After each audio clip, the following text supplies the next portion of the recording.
আজকে আমরা দেখব তৃতীয় পর্যায়ক্রমিক মূল্যায়ন 2025-এর জন্য পঞ্চম শ্রেণী আমাদের পরিবেশ থাকতে প্রশ্ন, যেখানে পূর্ণমান 50, সময় রয়েছে 1 ঘন্টা 30 মিনিট। সঠিক উত্তরটি নির্বাচন করে লেখো। 1 গুণ 10। পৃথিবীর চারিদিকে চাঁদের একবার ঘুরতে সময় লাগে 29.5 দিন। আয়লা ঝড় হয়েছিল 2009 সালে। পৃথিবীর সমস্ত শক্তির উৎস সূর্য। কলকাতায় প্রথম রিক্সা চালু হয় 1900 সালে। এখন দেশে বাঘের সংখ্যা 2000। সূর্যগ্রহণের সময় মাঝখানে অবস্থান করে চাঁদ। কাগজের ইংরেজি নাম পেপার এসেছে প্যাপিরাস থেকে। পরের প্রশ্ন দেখো কি বলেছে। পানসি হলো এক প্রকার ডিঙ্গি। পরিবেশ বান্ধব হলো সাইকেল। চন্দ্রগ্রহণ হয় পূর্ণিমা তিথিতে। 1 গুণ 4। শূন্যস্থান পূরণ করো। ধূমকেতু দেখতে অনেকটা ঝাঁটার মতো। ভুটানের কাছে ঝালংয়ে জলবিদ্যুৎ কেন্দ্র আছে। কয়লার অনেকটা অংশই কার্বন। হইয়া পাখির পালক ছিল সুন্দর।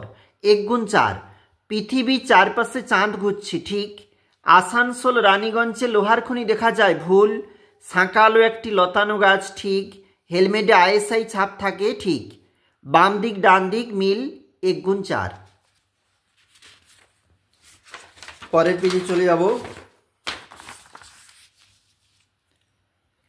দেখো কি বলেছি। বাম দিক ডান দিক মিল করো। সুনামি হবে তামিলনাড়ুতে ক্ষয়ক্ষতি হয়েছিল। সুমেকা লেভি ধূমকেতু এবং বৃহস্পতি গ্রহের উপর ধূমকেতু আছড়ে পড়বে বলেছিল। ট্রাম হচ্ছে বিদ্যুৎ শক্তিতে চলে। আর গ্যালিলিও গ্যালিলি টেলিস্কোপ আবিষ্কার করেছিল। 1 গুণ 8। পৃথিবী থেকে চাঁদের দূরত্ব কত? প্রায় 4 লক্ষ কিমি। একটি জীবাশ্ম জ্বালানির নাম কি? কয়লা। কোন অতিকায় প্রাণী পৃথিবী থেকে বিলুপ্ত হয়ে গেছে? ডাইনোসর। বনে থাকে বাঘ কে লিখেছেন? রবীন্দ্রনাথ ঠাকুর লিখেছেন।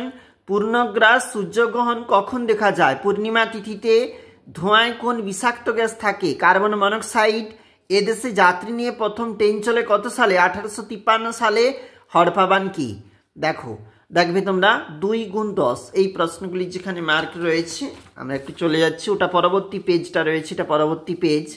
দেখো, এই একটা প্রশ্ন রয়েছে পরীক্ষার জন্য, অবশ্যই দেখবে।